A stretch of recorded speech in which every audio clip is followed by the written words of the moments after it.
अवतल दर्पण के उपयोग।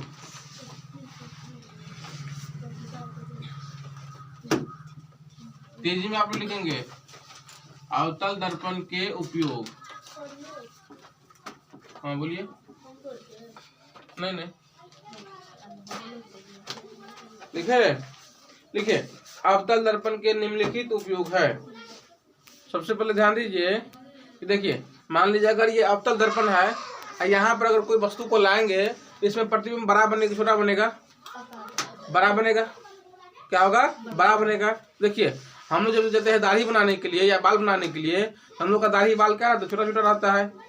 जब सैलून वाले जो होते हैं उसको जब बड़ा बड़ा दिखेगा तब उसको आसानी से वो काटेगा। इसका मतलब क्या, सैलून वाले जो होता है उसमें कौन सा दर्पण लगा हुआ रहता है? अवतल दर्पण। लेकिन गांव घर का जो सैलून होता है उसमें क्या होता है? उसमें साधारण शीशा मतलब जो है वो समतल दर्पण लगा देता है, उसमें उतना खर्चा नहीं करता है। अवतल दर्पण में क्या होता है? बहुत ज्यादा खर्च करना पड़ता है, महंगा आता है। जाएंगे ना बड़ा बड़ा सैलून सब में, पटना सब में, दिल्ली सब में बड़ा बड़ा सैलून होगा, वहाँ पर 300 रुपया लगेगा बाल काटने का। ठीक है, तो वहाँ सब में क्या होता है? आपको अवतल दर्पण लगाएगा। तो वहाँ के जो मतलब हजाम होती है बाल काटने वाले, उसको क्या होता है? आराम से छोटा छोटा बाल भी आसानी से वो देख लेता है और फिर क्या करता है? उसको काट लेता है। चलिए लिखिए, इसका पहला उपयोग लिखिए। लिखिए अवतल दर्पण निकट रखी वस्तु को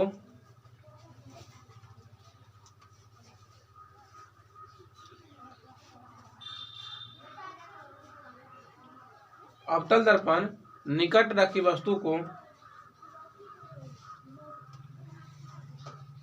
सीधा बड़ा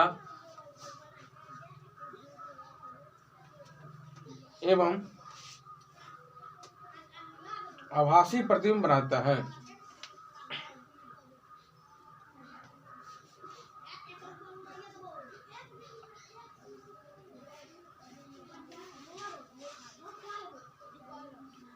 इसीलिए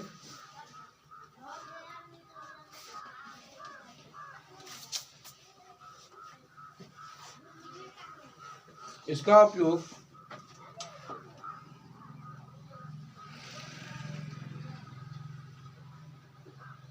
हजामती दर्पण के रूप में किया जाता है।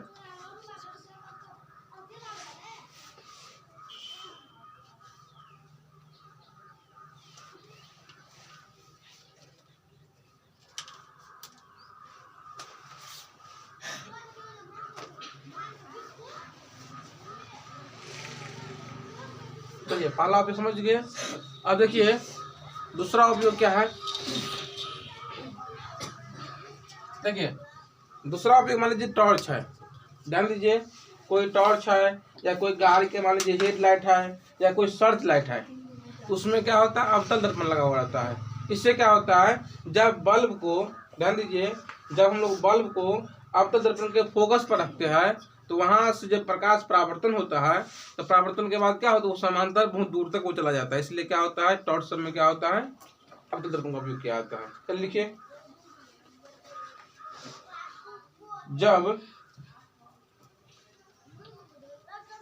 जब प्रकाश के स्रोत को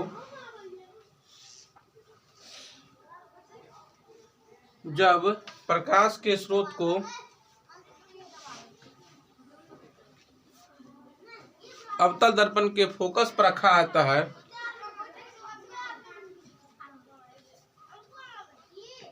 अवतल दर्पण के फोकस पर रखा जाता है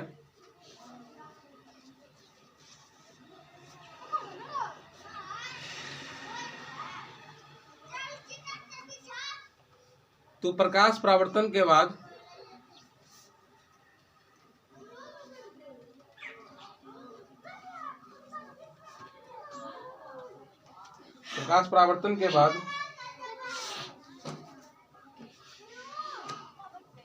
समांतर किरण पुंज प्राप्त होता है।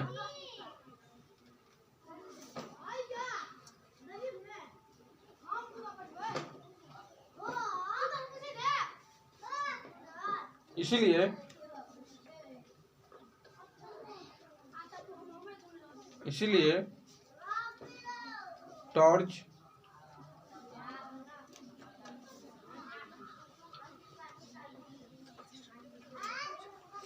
गाड़ियों की हेडलाइट,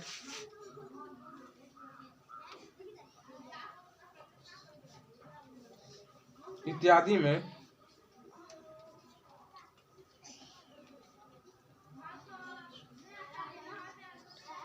अवतल दर्पण का उपयोग किया जाता है।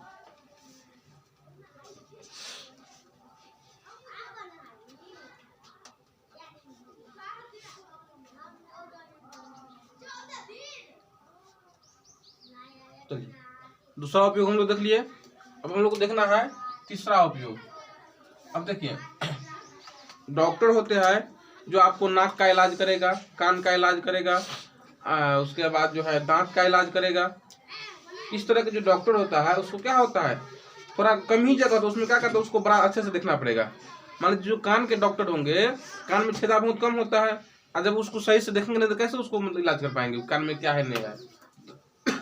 इस तरह के डॉक्टर क्या करते हैं, अवतल दर्पण का उपयोग करते हैं। डॉक्टर यहाँ पर क्या करते हैं, ऐसे करके एक दर्पण हुआ, यहाँ शीशा लगा हुआ रहता है आँख के सामने से, जैसे इसमें प्रकाश जाता है, प्रकाश परावर्तन के बाद क्या होता है, उसके आँख पर पड़ता है और फिर उस जो क्या होता है देख लेता है। आप लोग घड़ी ठीक करने वाले को देखते होंगे, देखे कभी घड़ी ठीक करने वाला, आँख में से करके वो चश्मा लगा हुआ रहता है, आँख में चश्मा। घड़ी में क्या होता है, बहुत छोटा छोटा पार्ट पुर्जा होता है, और जब वो बड़ा करके उसको देखता है तो उसको समझ में आ जाता है कि यहाँ पर क्या गड़बड़ी है नहीं गड़बड़ी है। अगर अपने सीधे आंखों से देखेगा तो क्या हो जाएगा, उसको समझ में नहीं आएगा क्या है नहीं है। ठीक है, उसलिए क्या करता है, शीशा लगाता है। तो शीशा जो होता है वो जो जिस शीशे का चश्मा बना होता है उसको हम लोग बोलते हैं अवतल दर्पण। तो अगला पॉइंट देखिए, नाक कान एवं दांत के डॉक्टर, नाक कान एवं दांत के डॉक्टर अवतल दर्पण के बने चश्मे का उपयोग करता है।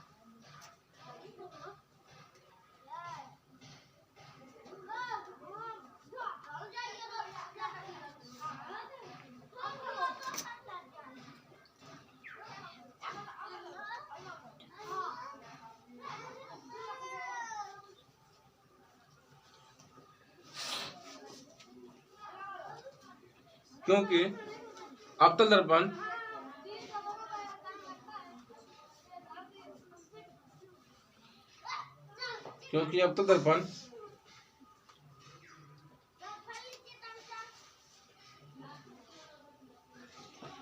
किसी प्रकाश स्रोत से आते प्रकाश को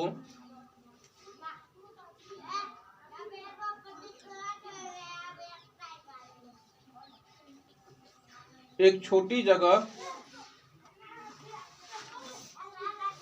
केंद्रित कर लेता है।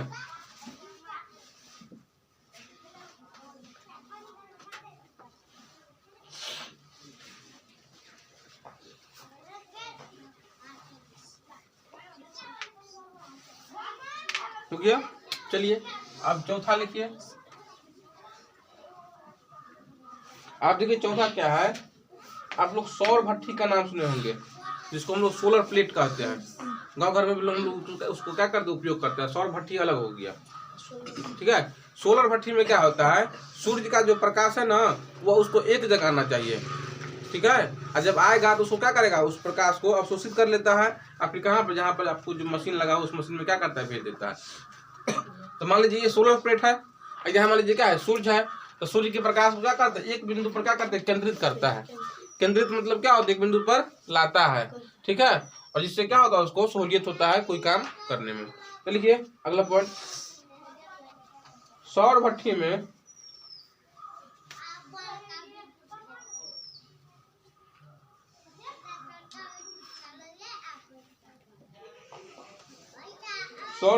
सूर्य से आती उष्मा ऊर्जा को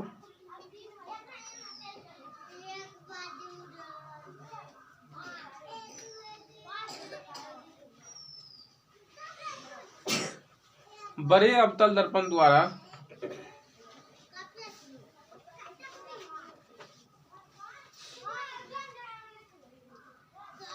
छोटी जगह में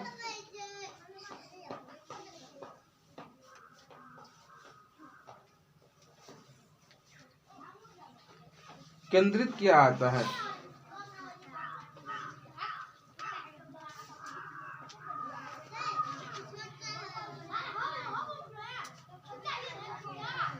चलिए, अवतल दर्पण का क्या हो गया, उपयोग खत्म हो गया।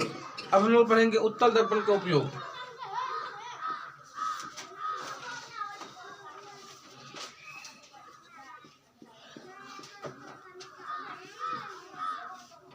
एक चीज समझ लीजिए, अभी जो लिखा है ना, ध्यान दीजिए, अगर 5 नंबर में अगर पूछेगा, अगर क्वेश्चन आएगा कि अवतल दर्पण के उपयोग को लिखे, तब इतना चीज को लिखना है। समझ में आ गया ना।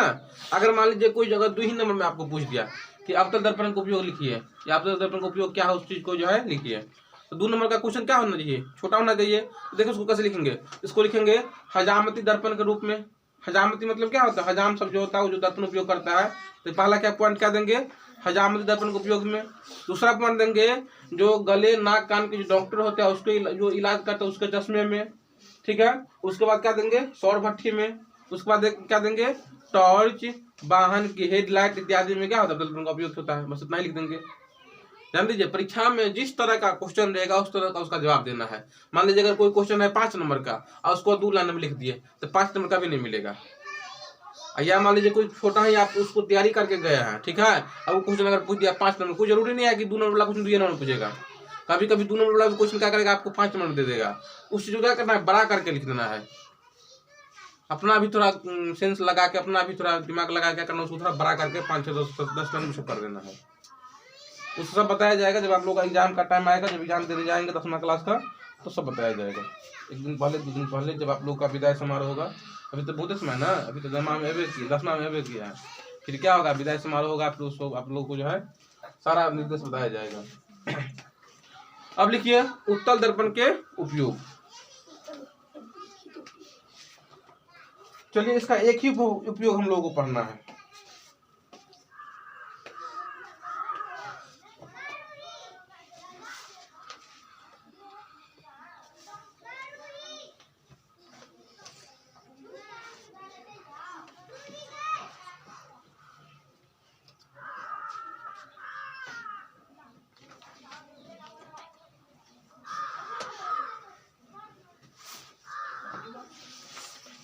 लिखिए, स्कूटर, मोटर कार,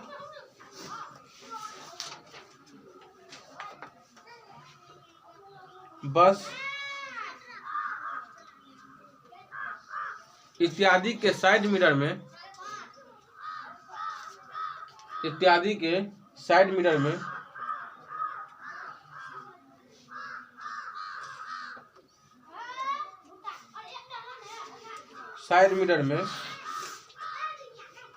उत्तल दर्पण का उपयोग किया जाता है।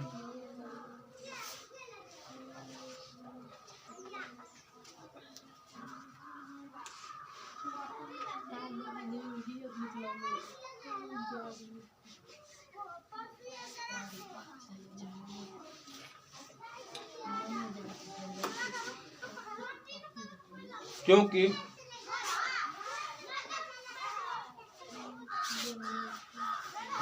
यह किसी वस्तु का सीधा प्रतिबिंब बनाता है। ठीक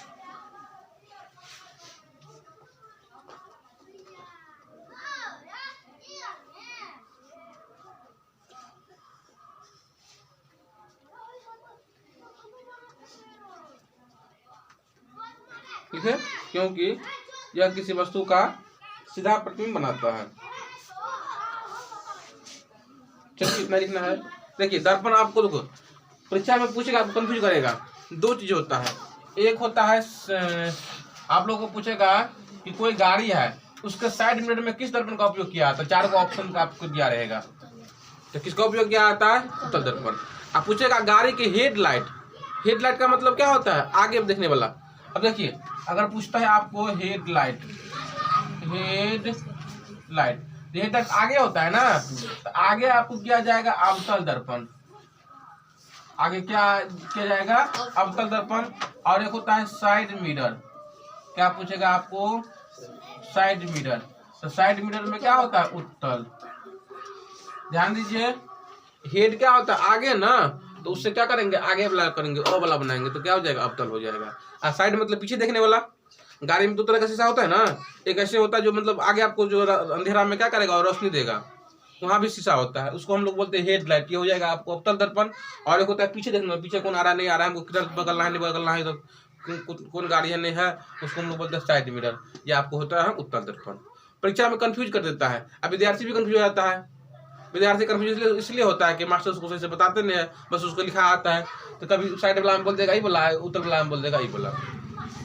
जितना जो कंफ्यूजन वाला बात रहेगा सबको जो है हम ट्रिक के जो ऐसे बात से बता देंगे, को दिमाग में क्या हो जाएगा, सेट हो जाएगा, तब नहीं ना भूलेंगे।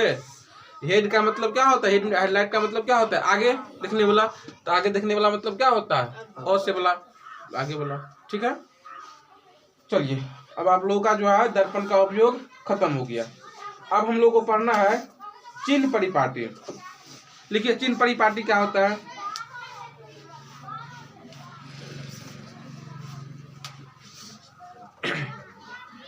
यहाँ से दोबारा बना देंगे।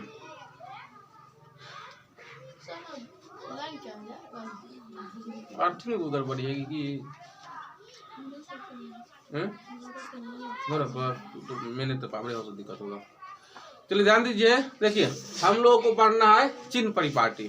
ठीक है, 2018 से पहले इस तरह के बात सबको नहीं पूछता था, लेकिन अब जो है पूछने लगा है, तब सभी को शिक्षक को पढ़ाना पड़ता है और बच्चे को भी पढ़ना पड़ता है। ठीक है, अब देखिए चिन्ह परिपाटी क्या होता है। ध्यान दीजिए, मान लीजिए आपका ये क्या है, दर्पण है, ये दर्पण है ना, दो दर्पण हो सकता है, या तो उत्तल हो सकता है नहीं तो अवतल, दोनों में से कोई होगा। ठीक है, अब देखिए यहाँ इस लाइन को हम लोग क्या बोलते हैं, प्रधान अक्ष। क्या बोलते हैं, प्रधान अक्ष। ध्यान दीजिए, इसके पहले वाला होता है माइनस में। ध्यान दीजिए, इस तरफ जब आएंगे इसकी दिशा को हम लोग किसमें मापेंगे, माइनस में, और इसके आगे दिशा को हम लोग किसमें मापेंगे, प्लस में। इसको ऊपर वाले दिशा को हम लोग मापेंगे प्लस में, और नीचे वाला दिशा को मानेंगे मापेंगे माइनस में। इस चीज को ध्यान रखना है, और जो आदमी इतना समझ ले, समझे चिन्ह परिपाटी खत्म हो गया है। बता दिए थे, मालूम था ना। ध्यान दीजिए, यहाँ समझे आपको घर है ये, अब देखो घर से जब आगे जाएंगे तो इसका मतलब क्या, दूरी ज्यादा तय कर रहे हैं ना, आप में वृद्धि हो रहा है, तो वृद्धि हो रहा है मतलब क्या, प्लस। और जब पीछे ही आएंगे तो क्या हो जाएगा, माइनस। और कोई आदमी ऊपर बढ़ेगा उसमें क्या हो जाएगा, वृद्धि होगा, प्रोग्रेस करेगा, वो हो जाएगा प्लस में, नीचे जाएगा तो क्या, इसका मतलब डाउन हो रहा है, क्या हो जाएगा, माइनस हो जाएगा। समझ गए। चलिए इसका परिभाषा लिखिए। तब किसी वस्तु के प्रतिबिंब के स्थान निर्धारण के लिए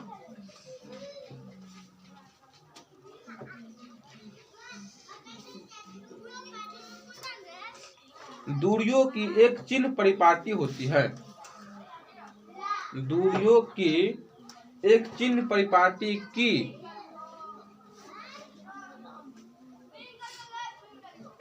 दूरियों की एक चिन्ह परिपाटी की आवश्यकता होती है।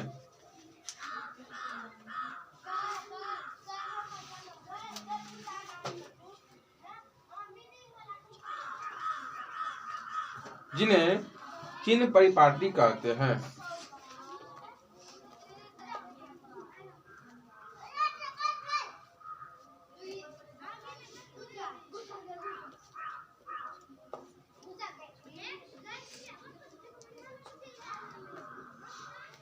चलिए नीचे लिखिए, चिन्ह परिपाटी के अनुसार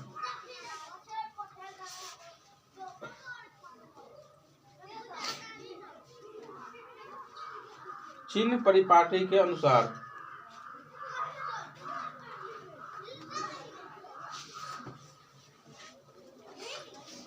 लिखिए, चिन्ह परिपाटी के अनुसार पहला पॉइंट दीजिए,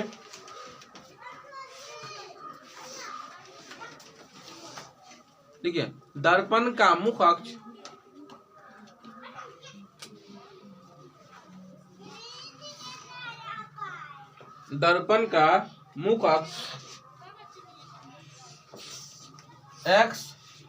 x डैश माना जाता है। इस लाइन को हम लोग क्या बोलते हैं, मुख अक्ष। तो दर्पण का मुख अक्ष x डैश को माना जाता है। लिख लिए।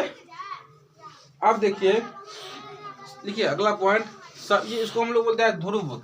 ये बताए भी थे, इसको हम लोग क्या बोलते हैं, ध्रुव।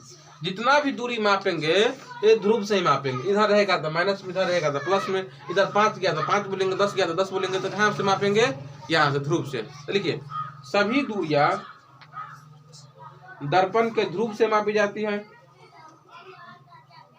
तेजी में लिखेंगे, सभी दूरियां दर्पण के ध्रुव से मापी जाती है।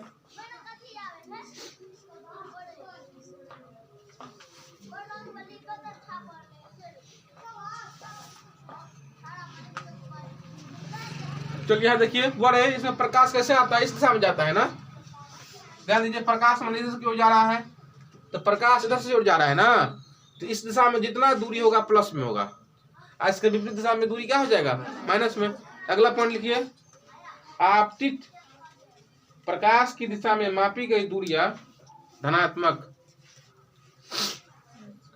आपतित प्रकाश की दिशा में मापी गई दूरियां धनात्मक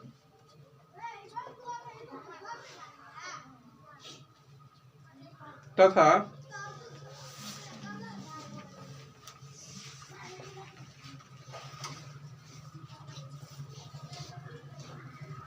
आपतित प्रकाश के विपरीत दिशा में मापी गई दूरियां ऋणात्मक।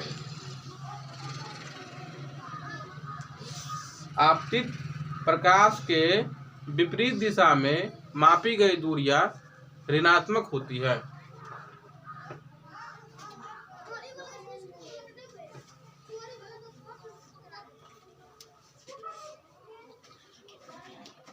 चलिए अगला पॉइंट दीजिए। अब देखिए, इसको हम लोग क्या बोलेंगे, प्रधान अक्ष न या मुख्य अक्ष न, तो इसके ऊपर दूरी जो क्या होगा धनात्मक, और इसके नीचे दूरी क्या हो जाएगा ऋणात्मक। तो लिखिए, दर्पण के मुख्य अक्ष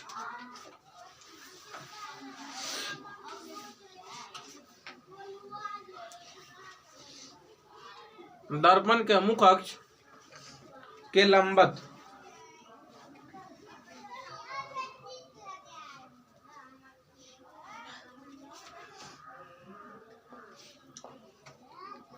दर्पण के मुख्य अक्ष के लंबवत क्या लिखे, दर्पण के मुख्य अक्ष के लंबवत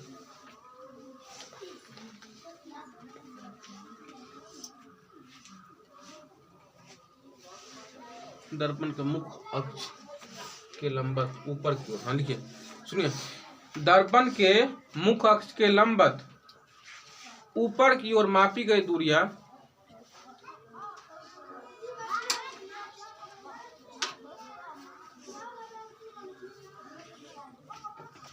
धनात्मक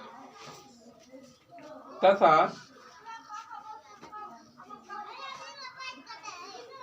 मुख्य अक्ष के नीचे मापी गई दूरियां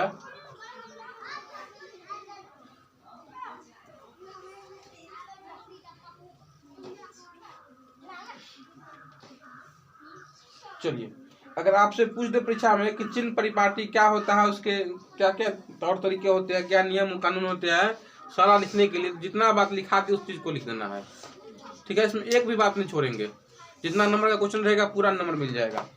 ठीक है, आगे देखिए, अब स्टार्ट दीजिए, स्टार्ट जल्दी लिखे ना।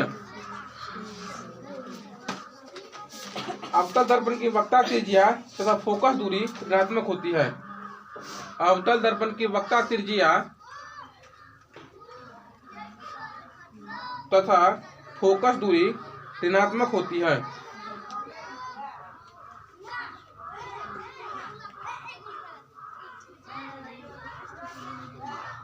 आगे लिखिए, उत्तल दर्पण की वक्रता त्रिज्या तथा फोकस दूरी धनात्मक होती है।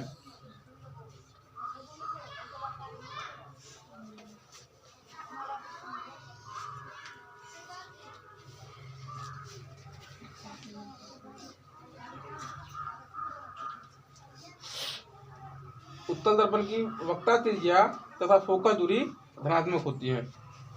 चलिए देखिए, ये अब खत्म हो गया। अब बस एक दिन का क्लास बचा है। ठीक है, ये खत्म हो जाएगा। उसके बाद एक दिन हमको आपको लिखाने में लगेगा जो बीटीसी का जो क्वेश्चन होता है